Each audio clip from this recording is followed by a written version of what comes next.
Hello everyone, my name is Jack, and there is no rest for the weary as we continue to be bombarded from all sides with Act 3 news, including a last-minute leak of all of the new agent's abilities. Today we'll be going over all the information we just got regarding the new agent and everything we know officially, as well as what's been leaked, changes to the Battle Pass, as well as the new skin sets coming on the 13th. With Act 3 looking to be the biggest content patch for Valorant since launch, you won't want to miss out on this one. Diving right into this juicy news article from Riot, the devs detailed the issues with pushing Icebox out sooner than intended. The article reads, "Moving Icebox up from Episode 2 does come with a trade-off. We'll be delaying the release of our newest agent for 2 weeks, one patch cycle, after the start of Act 3. Simply put, our last few patches haven't been the most stable and we know more of you want Icebox. Delaying the release of a new agent allows us to better handle any issues that might emerge when launching alongside patch 1.10. Now, there's a lot here to think about. Firstly, I think it's commendable that Riot are being very upfront about this to us.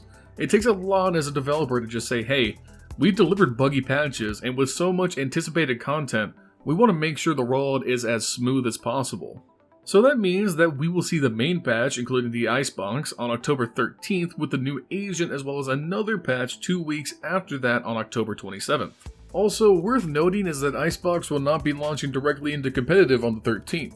It will feature first as an unrated only map, then move into competitive on the 27th. Again, I think this is a very smart move from Riot. They hit the nail right on the head. It allows them to make sure that bugs that could break the map don't affect people in ranked when they start their placements. Moving deeper into that article, we get a better idea of what content is going to be coming to us on the 13th.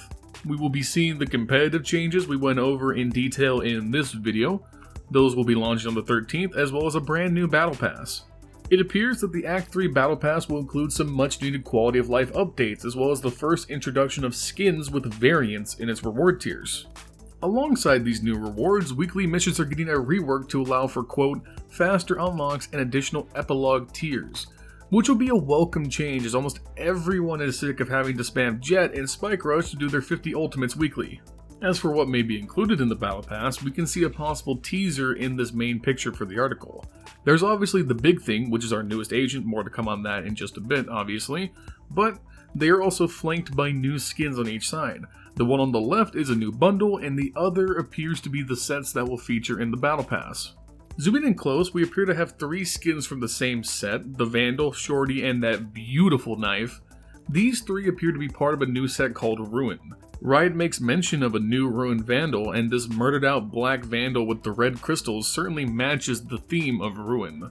But obviously the thing most people are focusing on is that melee, and listen, I played a lot of Counter-Strike, and the first thing I saw in my third eye was the glorious twirl of a karambit. However, while it certainly fits that curved profile, I don't think we'll be twirling this bad boy anytime soon. Firstly, the signature feature of the karambit is the finger loop to allow the Beyblade of Death to operate. This Ruin melee has a red crystal where that loop would be, as well as a small blade out of the back. This is a total shot in the dark, but I'm betting that this is something we toss into the air for the draw animation, and the left click is some kind of stabbing animation with the main blade, with the right click being a backhanded slash with the smaller blade, but who knows. The other 2 skins in this picture are harder to pinpoint. The Stinger looks a lot like the Prime skins to me, with this purple graffiti or corruption effect snaking through the design. I'm not opposed to taking a good old random guess, but I think this is the Surge set also alluded to in reference to the variants being added to the pass.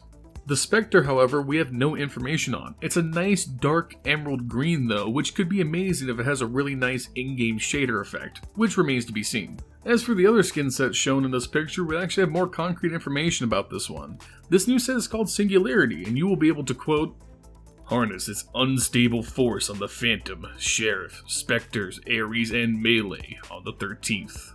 This set looks like Obsidian to me, the hard jet black with the fractal geometric lines backed up with the Omen main certified purple glow. Definitely curious to see if this set comes with variants or animations, but judging by the reskin kind of basic melee model, I would say probably no animations but possibly color variants, as this is along the lines of the recent Ego bundle in its scope and style to me. That is the last of the content coming to us that we know of on the 13th. Coming alongside the new agent later on, we are getting more servers added. Players in North Africa and the Middle East can join in the fray at more tolerable pings starting on the 28th. To celebrate this, all players who log in on the 28th will also get access to the exclusive Gunbuddy.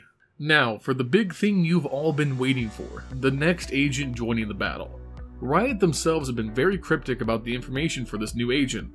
Luckily, as we were making this video, all of the abilities of the agent were data mined and leaked onto Twitter. Originally, all we got from the article is this banner picture with the agent in the middle, as well as this teaser image at the end showing a wolf-like creature cloaked in energy of some kind. Looking at the agent closely, I really like this design. The whole vibe to me is nature, and the energy of that nature being harnessed somehow for their abilities. Obviously, this is the stylized artwork we would see on something like a player card, but it still gives me the vibe of an agent that uses the nature around them to fight in battle. Fortunately for us, we don't have to guess at what her abilities are, as we now know in exact detail what each of them will do with some brand new leaks. Firstly, the agent name is confirmed to be Skye and will be the third initiator on the roster, which previously only had Breach and Sova as its company.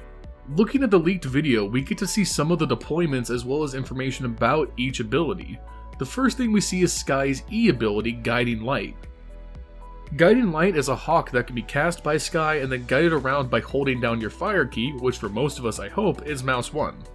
When you hit your ability key again, in this case E, the hawk detonates into a flashbang. Skye can also carry 3 of them and they cost 100 creds each. This seems to strike the perfect middle ground of the freedom of deployment of Breach's flash with the variance and location of Phoenix's flash. Having access to 3 of them also means that we are all going to die of blindness if people bring Breach and Skye to a match together. Moving on to her Q slot ability, Skye can deploy her Trailblazer. Trailblazer is described as a Tasmanian tiger trinket that, when cast with the fire button, sends out an illusion of a tiger to hunt down enemies while you control it. You can press fire again to have Trailblazer leap forward and explode, dealing damage to enemies in its radius. So Trailblazer is also some kind of hybrid ability, combining the scouting of a Sova Owl drone with the explosion damage of a Ray's Roomba. It costs 200 creds, and it's important to note that this ability seems to have a limited radius that it can see in, almost like a self-inflicted nearsight to help balance out what it can do. Now, Skye's C ability isn't shown in direct action in this video, and all we get are this still frame of it deployed and its radius shown on the ground, but we still get the info text to break down. Her C is called Regrowth, and it's a healing trinket that you equip with C, then hold fire to channel around you. While channeling, we suspect that it consumes this resource bar shown on the HUD to heal teammates in a group AoE effect. It, however, cannot heal Skye herself, and it's likely that her total healing per round is limited to 100 HP or so. This, to me, could be better balanced than Sage because of its finite amount and AoE nature, meaning it's much harder to singularly heal one player, and probably has the Skye user restricted to just using it while they administer the heal. This ability also costs 200 creds. Lastly, we have Skye's ultimate. Her ult is called Seekers, which may be a placeholder name. Seekers, when cast, equips a Seeker trinket. When you hold fire, it sends out 3 Seekers to track down the 3 closest enemies, implying a limited range. And if it finds a target, it will nearsight them. This ult is clearly the finished version of the Wolf ability inside of Spy Crush, this being the ability that goes through the map, tracking players and inflicting nearsight on them. I suspect that the Seekers can be seen on the minimap in the same way and disappear if they are shot or inflict onto somebody. This ultimate is a 6 charge ult, which means it can be used much more often than its 7 charge counterparts. We also suspect that these Seekers will be smaller, quieter, and possibly faster than the Wolves in Spy Crush, as those, while annoying, are easy to deal with, and an ultimate needs to have that impact. If you want to be ready to get that rank you want in Act 3, then visit SkillCapped.com to learn how to win more gunfights and get the best metagame information as it develops. That's all we have for today. What are you guys more excited for? Playing the new map Icebox or getting ready to find a new main in the new agent? Let us know in the comments down below. While you're down there, make sure to like the video and subscribe for more premium videos just like this one, with one goal in mind, helping you become a better player. We here at SkillCapped would like to thank you for watching, and we will see you in the next one.